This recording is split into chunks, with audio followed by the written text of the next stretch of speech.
जय हिंद दोस्तों, देखते हैं हम लोग आज एक नया चैप्टर के बारे में। नया चैप्टर तो नहीं है, ये आपके सेंस ऑर्गन का पार्ट सेकंड है। हम आपको बताए थे कि सेंस ऑर्गन 5 होते हैं। एक हमारा स्किन था जो सबसे बड़ा सेंस ऑर्गन था। स्किन के बाद आपको कान पढ़ा दिए थे, जीभ पढ़ा दिए थे, नाक भी पढ़ा दिया था, आंख बचा हुआ था, आईज यानी आंख के बारे में हम लोग आज समझते हैं। देखिए, आंख को पढ़ने के लिए ना हम लोग आंख को 6 भाग में बांट सकते हैं। इसको अच्छे से समझने के लिए कैसे, तो सबसे पहले हम लोग आंख का बाहरी परत पढ़ लेते हैं। बाहरी यानी एक्सटर्नल पार्ट देख लेते हैं, उसके बाद से उसका इंटरनल देख लेंगे, अंदर कैसा होता है। उसके बाद ये देख लेंगे कि वो इमेज कैसे बनाता है, इमेज कहाँ बनाता है, जैसे इसमें येलो स्पॉट क्या होते हैं, क्या ये सब चीजों के बारे में देख लेते हैं।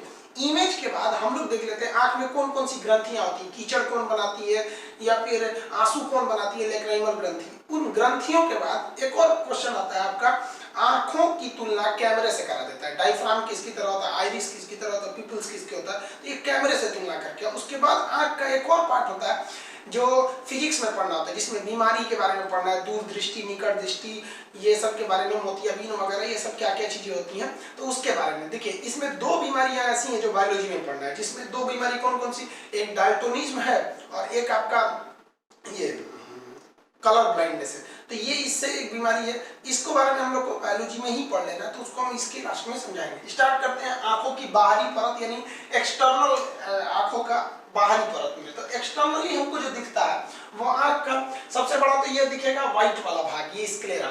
ये आंखों का ये बाहरी भाग जो होता है ये स्क्लेरा होता है। ये व्हाइट वाला हिस्सा पूरा अंदर तक गया होता है, व्हाइट पूरा पीछे तक। आप जितना बड़ा उठा लीजिएगा व्हाइट पूरा पीछे तक गया रहता है। आप अपनी आंख को निकाल सकते हैं, चम्मच डाल के इसे निकालिएगा पूरा आंख निकल जाएगा।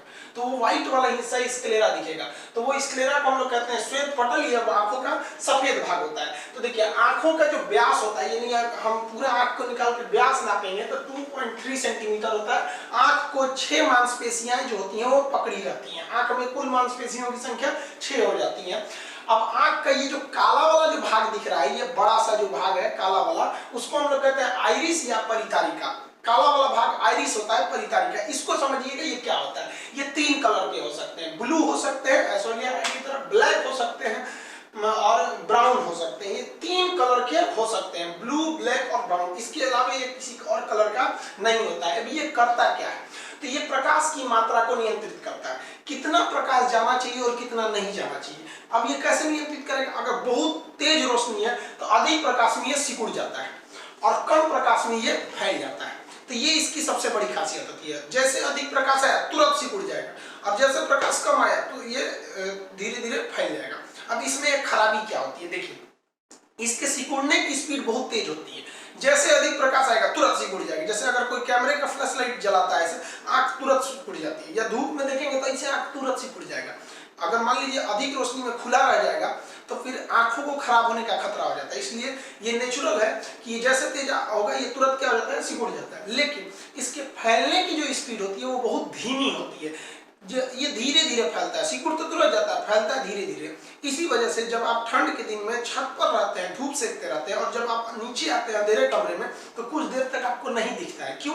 क्योंकि आप जब छत पे गए थे तो सिकुड़ तो तुरंत गया था, और जब आप अंधेरे में गए तो 2-3 मिनट का समय लगेगा। धीरे धीरे धीरे धीरे ये फैलेगा, जब पूरी तरह फैल जाएगा तब आपको दिखाई देगा। तो आदमी ऐसे आंख मलते रहता है। तो ये इसके सिकुड़ने फैलने की घटना होती है। मुर्गा में क्या होता है, मुर्गा और मुर्गी में देखिए, हमारी जो आंख होता है मुर्गी में सेम होता है, उसमें भी सिकुड़ता है, फैलता है। लेकिन मुर्गा में क्या होता है, वो सिकुड़ा ही रह जाता है। मुर्गा की आंख हमेशा सिकुड़ी रहती है। आंख नहीं, उसकी आंखों का आइरिस वो हमेशा सिकुड़ा रहेगा। अब जब आइरिस सिकुड़ा रहेगा तो मुर्गा तेज रोशनी में देख सकता है। लेकिन अगर उसको अंधेरे में भेजिएगा मुर्गा को, तो उसको तो अंधेरे में देखने के लिए तो अपनी आइरिस को फैलाना पड़ेगा। अब वो आइरिस फैला नहीं पाता है, इसलिए रात में मुर्गा एकदम चुपचाप बैठा रहता है कि हम अंधे हो गए, अब हमको कोई मुर्गी नहीं पूछेगी। टेंशन में रहता है रात भर मुर्गा। और जैसे ही सुबह होता है और रोशनी निकल जाता है तो उसकी तो आंख सिकुड़ी रहती है। अब तेज रोशनी में तो देख सकता है। तो रात जैसे सुबह होती है, सुबह सुबह मुर्गा चिल्ला देता है एकदम खुशी से कि वाह, हम तो एकदम ठीक हैं, अब हमको कोई दिक्कत नहीं है। इसलिए मुर्गा सुबह उठते बोलता है। अब मुर्गी सोचती है कि इसको क्या हुआ, क्यों बोल रहा है। मुर्गी को इसे पता नहीं रहता। तो ये मुर्गा में हो गया। अब देखते हैं हम लोग आधार कार्ड जब हम लोग बनवाने जाते होंगे तो आंखों की स्कैनिंग की जाती है। तो आंख के कौन सा पार्ट को लेता है, ये क्वेश्चन पूछा हुआ था। तो आधार कार्ड में स्कैनिंग जो होती है वो इंफ्रारेड के माध्यम से होता है। इसको याद रखिएगा, पूछा हुआ क्वेश्चन है। इंफ्रारेड रेज द्वारा आंखों की स्कैनिंग की जाती है। और वह स्कैनिंग किसकी होती है? तो आइरिस की होती है। स्कैनिंग क्यों किया जाता है? तो पहचान के लिए, एक विशेष पहचान के लिए। विशेष पहचान की 3 तरीके होते हैं। या तो आप अंगूठा लगा सकते हैं, ये बहुत पुराना तरीका है, इसका कॉपी भी हो जाता था, ये उतना अच्छा नहीं माना जाता। आइरिस ज्यादा अच्छा माना जाता है। सबसे अच्छा डीएनए फिंगरप्रिंटिंग नापी जाती है। भारत में डीएनए फिंगरप्रिंटिंग हैदराबाद में स्थित है। खैर ये बहुत टफ प्रोसीजर होता है। आइरिस थोड़ा सा इजी है, सबसे इजी तो थंब होता है, लेकिन सबसे अच्छा जो होता है वो डीएनए फिंगरप्रिंटिंग होता है स्कैनिंग करने के लिए। अब आगे हम समझते हैं आंख के ये जो काला वाला जो हमारा आंख है, इस काले वाले के अंदर एक और होता है काला वाला।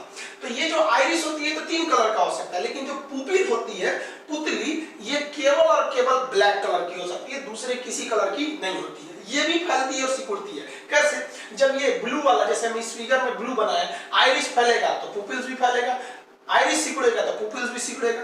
अब दोनों में आप समझिए, ये प्रकाश की मात्रा को नियंत्रित करता है, लेकिन पुपिल्स जो होता है वो प्रकाश को लेंस में भेजता है। आंख के पीछे जो लेंस होता है उसमें ये पुपिल्स भेजता है। तो क्वेश्चन पूछेगा कि लेंस पे प्रकाश कौन भेजता है? तो पुपिल्स। अब प्रकाश की मात्रा कौन निर्धारित करता है? तो वो कौन निर्धारित करेगा प्रकाश की मात्रा को? आइरिस निर्धारित करता है। ये भी सेम प्रोसीजर होता है। अधिक प्रकाश होगा तो पुपिल्स सिकुड़ जाएगा, और कम प्रकाश होगा तो पुपिल्स फैल जाता है। तो ये हो गया हमारा पुपिल्स का भाग हो गया। तो बाहर से दिख जाता होगा व्हाइट, और ये आपका आइरिस बड़ा वाला, उस बड़े वाले के अंदर एक और छोटा सा होता है, उसे कहते हैं पुपिल्स। अब इसके बाद देखते हैं कार्निया या स्वच्छ मंडल क्या होता है। ये पुपिल्स को पुतली कहेंगे। कार्निया या स्वच्छ मंडल क्या होता है? तो ये हमारी आंखों के ऊपर एक पारदर्शी भाग होता है। आप यूं कह ले तो ये हमारी आंखों का एक टेम्पर ग्लास है, पूरा यहां से वहां तक उस पर चिपकाया गया है। जैसे मोबाइल के ऊपर एक टेम्पर ग्लास होता है, उसी तरह हमारी आंख का जो टेम्पर ग्लास होता है वो क्या होता है? कॉर्निया होता है। ये कॉर्निया कभी कभी हो जाता है धुंधला। अब आप बताइए, किसी मोबाइल का टेम्पर ग्लास धुंधला हो जाता है तो मोबाइल थोड़ी बदलते हैं, टेम्पर ग्लास को बदल देते हैं, वो एकदम सी हो जाता है। तो नेत्र दान के समय हम क्या दान करते हैं? लोग कॉर्निया दान करते हैं, क्योंकि पीछे की बनावट सबकी सेम होती है, गड़बड़ होता है तो केवल कॉर्निया गड़बड़ हो जाता है। तो नेत्र दान के समय कॉर्निया यानी स्वच्छ मंडल को दान देते हैं।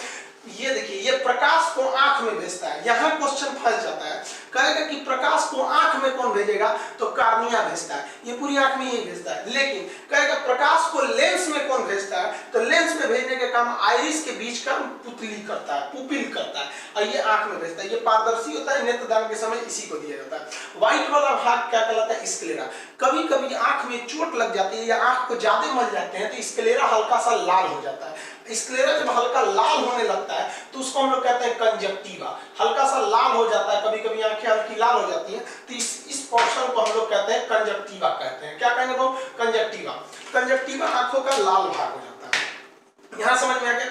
अब एक आंख में, ये हमारे आंख में नहीं पाया जाता है टिपिडम लूसिडम, ये जानवरों के आंख में पाया जाता है। जानवरों के आंख में एक लिक्विड, एक पिगमेंट होता है जो जानवरों की आंख में पाया जाता है, उसे हम लोग कहते हैं टिपिडम लूसिडम। उसके अंदर जेडन यानी जिंक भरा होता है। इससे क्या होता है कि आंखों, जानवरों की आंख रात में चमकती होती है। इसलिए आप देखिएगा कुत्ता, गाय, भैंस को रात के समय उनकी आंखें एकदम चमकती हुई दिखाई देंगी यहाँ पे। तो वो किसके कारण चमकती है? टिपिडम लूसिडम के कारण। ये हमारी आंख में नहीं होता है।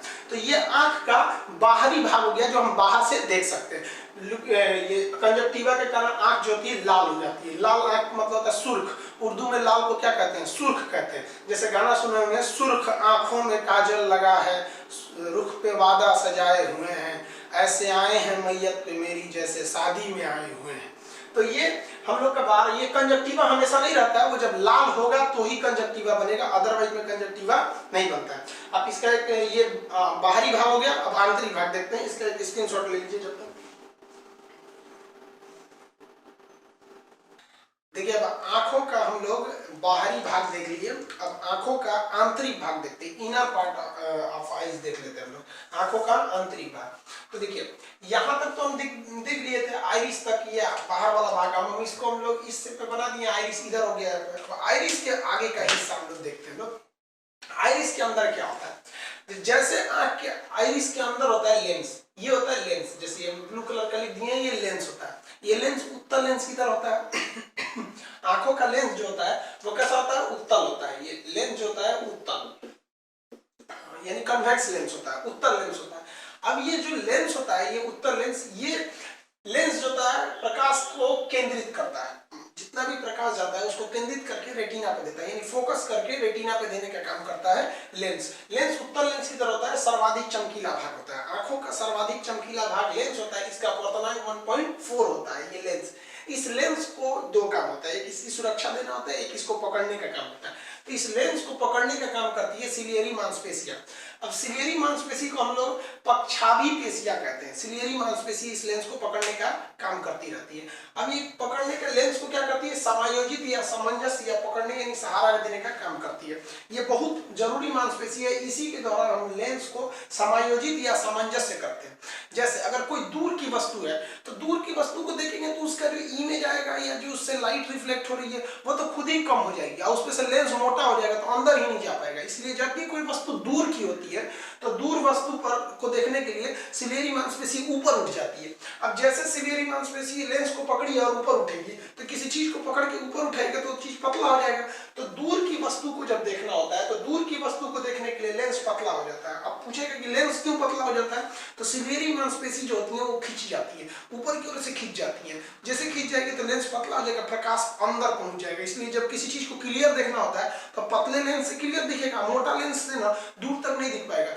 इसलिए आदमी जब किसी चीज को देखता है तो आंख फाड़ के इसे देखता है, तो बोलते हैं ना क्या आंख फाड़ फाड़ के देख रहा है एकदम क्लियर। तो वो दूर की चीज को क्लियर देखने के लिए क्या करती है, सिलियरी मांसपेशी खिंच जाती है, लेंस पतला हो जाता है। और कोई वस्तु पास है तो उसके लिए सिलियरी मांसपेशी सिकुड़ जाती है, लेंस मोटा हो जाता है और वो चीजें दिखने लगती है। 25 सेंटीमीटर से कम की वस्तु को हम क्लियर नहीं देख पाते, ये तो फिजिक्स का टॉपिक हो जाता है जिसको हम डी कहते हैं।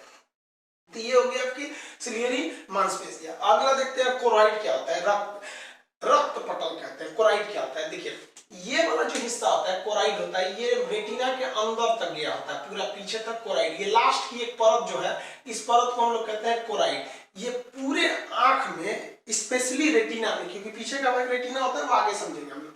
तो कोरॉइड जो होता है पूरे आंख में रेटिना को रक्त प्रदान करता है, पूरे आंख को भी और रेटिना को भी ब्लड की सप्लाई करता है और जितने भी न्यूट्रिशन है पोषक पदार्थ है उनको सप्लाई देने का काम कोरॉइड ही करता है। तो ये भी एक महत्वपूर्ण भाग है आंख का। यहाँ पर अब आंखों में दो प्रकार के लिक्विड पाए जाते हैं, उस लिक्विड को हम लोग कहते हैं एक्वस ह्यूमरस और एक होता है विट्रस ह्यूमरस। दोनों का अपवर्तनांक 1.3 होता है, 1.34 भी होते हैं। तो ये इतना अप्रॉक्स याद रखेंगे, हालांकि ये इतना लिक्विड पूछता नहीं है। देखिए लेंस के आगे जो लिक्विड होता है उसे कहते हैं एक्वस ह्यूमरस। एक्वस मतलब होता है पानी, यानी एक्चुअली इसमें ज्यादा मात्रा जल और नमक की होती है, मात्रा होती है।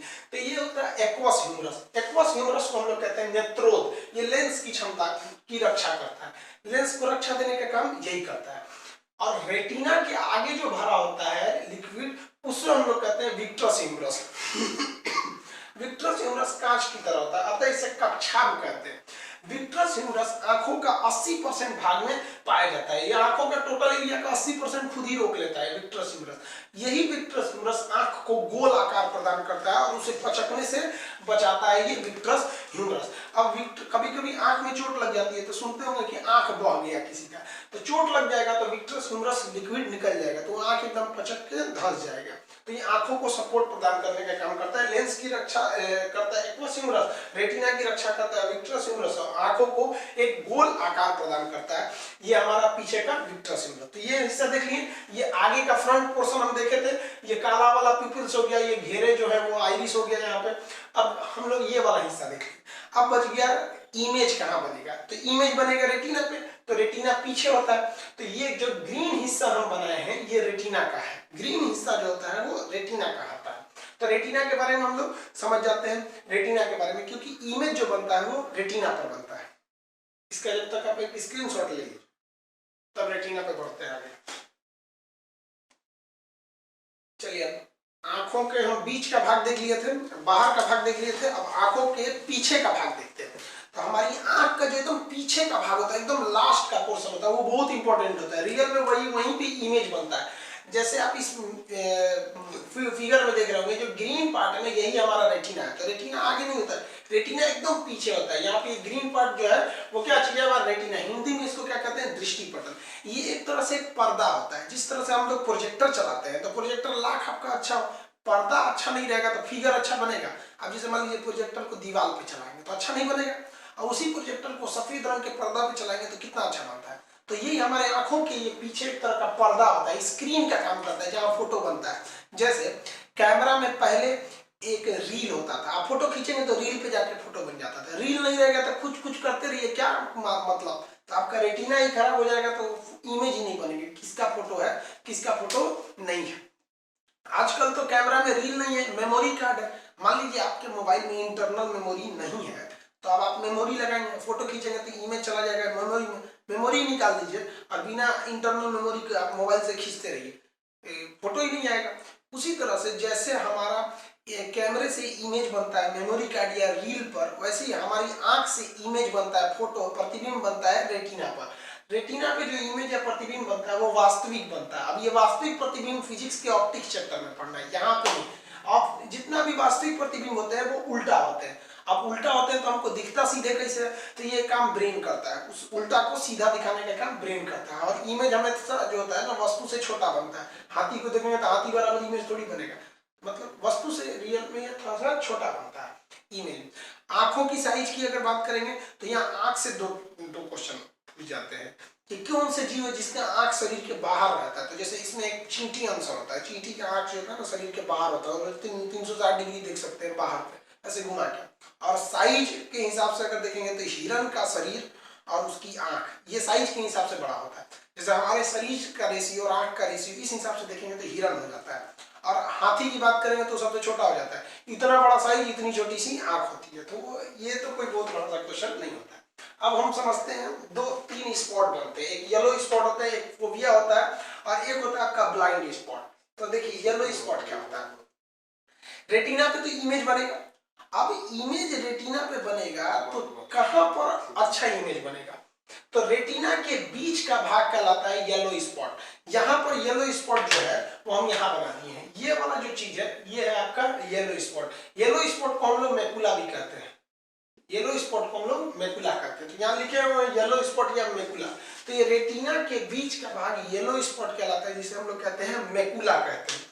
यहीं पर इमेज सबसे क्लियर बनता है, एकदम क्लियर इमेज कहेगा, एकदम बेस्ट इमेज। तो बेस्ट या क्लियर इमेज कहाँ बनेगा, मैकुला यानी येलो स्पॉट को, इसको कहते हैं पित्त बिंदु कहते हैं। ये कहाँ पर आ जाएगा, तो रेटिना के बीच में।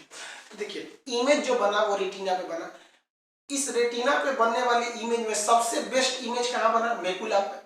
अब बेस्ट में से भी बेस्ट क्या हो जाएगा, मोस्ट बेस्ट, बेस्ट तो खुद ही से रिलेटिव डिग्री, तो अच्छा में से भी सबसे अच्छा कहां बनेगा, तो मैकुला के बीच में, यानी रेटिना के बीच, यानी मैकुला यानी येलो स्पॉट पे तो खुद ही अच्छा बना था, और उसके भी बीच में सबसे अच्छा बनेगा। तो मैकुला के बीच में एक फोबिया सेंट्रियोल, एक मैकुला के बीच में हल्का एक गड्ढा बनता है, एक गर्त बनता है, जिस पर इमेज सबसे सटीक बनता है। इसलिए अगर आपको पैनी नजर रखनी है या निशाना लगाना है बंदूक से, तो आप उस इमेज को रेटिना पे बनाते हैं, और रेटिना पे बनाने के बाद उसको कहां ले जाते हैं, मैकुला यानी येलो स्पॉट पर, ताकि क्लियर दिखे। और उसको देखेंगे निशानेबाज तुरंत नहीं मार देता है गोली, उसके बाद और उसको क्लियर करता है, ताकि वो इमेज उसके फोबिया सेंट्रियोल्स यानी केंद्रिका गर्तिका पर पहुंच जाए। और अगर वहां पहुंच गया तो उसी को कहते हैं एकदम पैनी नजर से देख रहा है, एकदम सटीक नजर से देख रहा है, पैनी नजर से। जो गोली दूर से निशाना लगाते हैं उससे हम लोग स्नाइपर कहते हैं, पैनी नजर से एकदम देख रहा होता है। जैसे आप एग्जाम्पल में देख सकते हैं, अर्जुन, आप कहावत सुने होंगे महाभारत में, अर्जुन जब निशाना लगा रहे थे तो मछली की केवल उनको आंख दिख रही थी, तो अर्जुन को केवल मछली की आंख दिख रही थी, यानी अर्जुन ने उस मछली को कहां ले आया, रेटिना पर, मछली की आंख को रेटिना पर लाया, यानी टारगेट जहां पे गोली मारना है उसको रेटिना पर, रेटिना के बाद उसको कहां पर, मैकुला यानी येलो स्पॉट पर, और उसके बाद भी उसके अंदर एकदम फोबिया सेंट्रियोल्स पर, उसी को पैनी नजर, जैसे बगुला को देखिएगा मछली को पकड़ता है एकदम पैनी नजर से। तो ये हो गया उसका आंखों का पिछला भाग। अब इसमें ब्लाइंड स्पॉट और पीछे से जो नर्व्स निकली रहती हैं, अब इसको समझना बाकी है, अब इसको समझ सकते हैं, जब तक आप इसका एक स्क्रीनशॉट लीजिए।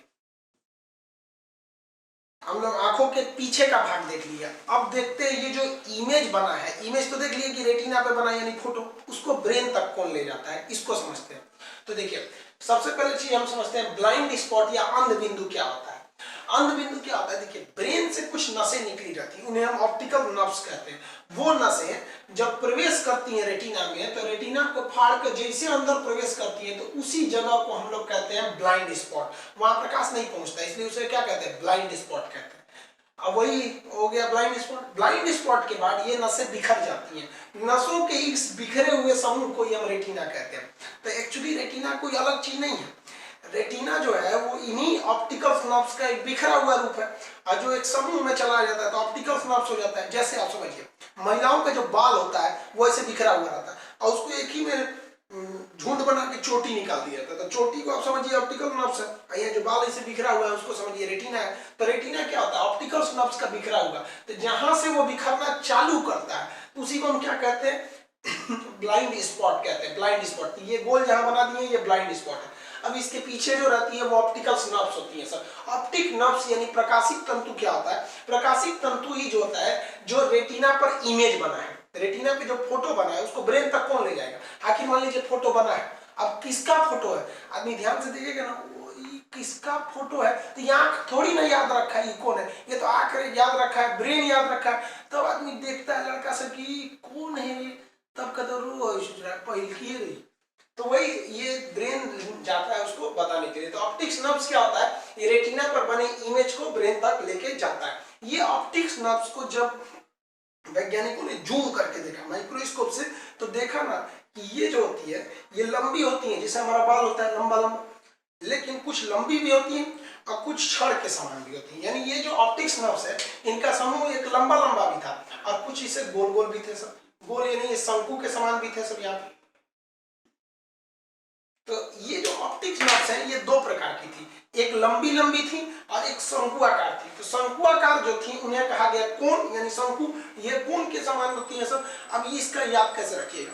शंकुआकार कोशिकाएं जो होती हैं जो ऑप्टिकल नर्व्स की, वो रंग बताती हैं, रंगों को बताती है। इसके कारण याद कैसे रखेंगे? होली के समय जो आदमी टोपी पहनता है जोकर वाला, वो शंकुआकार होती है, वो रंग बिरंगा रहता है। तो ये याद रखेंगे, होली रंगों का त्योहार है और उसमें शंकुआकार टोपी पहनते हैं। तो शंकु जो होता है ये, इसको याद रखने का लिए अच्छा सा ट्रिक क्या आ जाएगा वो, कि होली का त्योहार याद रखेंगे, होली का त्योहार। इसी से याद रखिएगा कि शंकुआकार कोशिकाएं क्या करती हैं? रंग बताती हैं। अब ये दो ऐसी बीमारी हैं जिनमें ये स्पेशली शंकुआकार कोशिका ही प्रभावित होती है। कौन कौन सी बीमारी? तो कलर ब्लाइंडनेस, रक्त वर्णांधता। कलर ब्लाइंडनेस में लाल रंग हरा दिखता है और हरा रंग लाल दिखता है। हाँ, एक और चीज पूछेगा आपको कि कलर ब्लाइंडनेस में कौन सा क्रोमोसोम प्रभावित होता है? तो एक्स क्रोमोसोम। कौन सा क्रोमोसोम? एक्स क्रोमोसोम प्रभावित होता है। ये सेल नाम के चैप्टर में बताएंगे। और एक और बीमारी होती है डाल्टोनिज्म, जिसमें लाल रंग दिखता ही नहीं है। तो लाल रंग नहीं दिखता, इसमें भी कौन सा प्रभावित होता है? तो ये शंकुआकार कोशिकाओं में गड़बड़ी आती है। तो शंकुआकार कोशिकाएं वस्तु का रंग बताती है, जब ये गड़बड़ हो जाती है तो रंग देखने में प्रॉब्लम आने लगता है। दो प्रमुख बीमारी, एक कलर ब्लाइंडनेस, एक डाल्टोनिज्म नाम की बीमारी होगी, ये याद रखेंगे। अब एक जो लंबी कोशिकाएं होती हैं, पतली पतली, जैसे हमारा बाल हो गया, बाल भी तो एक तरह का छड़ के समान होता है, लंबा लंबा होता है महिलाओं का बाल, तो वो रॉड के समान यानी बेलनाकार जो कोशिकाएं होती हैं वो क्या कहती हैं? वो अंधेरे में देखती है। जिस व्यक्ति का छड़ यानी रॉड वाली कोशिका मजबूत रहती है वो अंधेरे में भी देख सकता है। अब क्लियर तो नहीं देखेगा लेकिन धुंधला देख सकता है। सबसे मजबूत जो रॉड कोशिका होती है वो उल्लू की होती है, इसलिए उल्लू रात में देख सकता है। जब हम लोग को खाने पीने में कुछ कमी होती है, विटामिन ए की कमी होती है, तो ये रॉड कोशिकाएं कमजोर हो जाती है, जिससे रतौंधी नाम की बीमारी हो जाती है।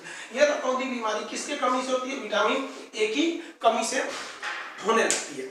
अब ये समझ गए हम लोग बीमारी के बारे में। बीमारी और भी होती है इसमें, एक होता है बीमारी, आपको बायोलॉजी में जब बीमारी चैप्टर आएगा तो इसमें एक बीमारी होती है जिसको कहते हैं ट्रेकोमा, आंखें क्या हो जाती हैं? लटक जाती है। एक और इसमें बीमारी होता है ग्लूकोमा, ग्लूकोमा भी एक बीमारी होती है, आंखों में ही बीमारी है, ग्लूकोमा उसको बोलते हैं। तो ये ट्रेकोमा और ग्लूकोमा भी याद रखेंगे बीमारी, वो बायोलॉजी के चैप्टर में आएगा।